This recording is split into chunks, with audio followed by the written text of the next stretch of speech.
Have you guys ever considered doing Vietnam as a theater? We have. I mean, it's been certainly been requested of us as something to do, and we've always felt that it would be difficult to pull off as a commercially viable game, and that would be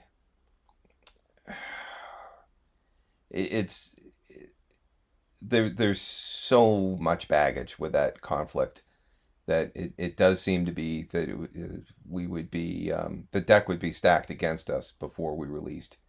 And there's also a lot of challenges from the 3D tactical side of things. Not that we couldn't do it.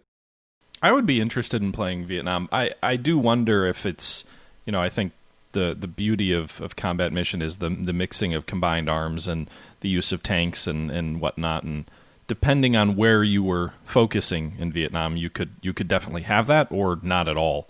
Also, the mobility factor of helicopters and how you'd bring that into play would be an interesting challenge. That's the big one. Is that the air support element in any kind of Vietnam scenario that you can think of how could you not have helicopters dropping guys off?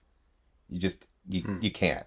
We were able to get away with it in World War II with parachutists because for the most part they were scattered around and dropped at night, and but they weren't inserted tactically, and that was definitely a big component of the Vietnam War. And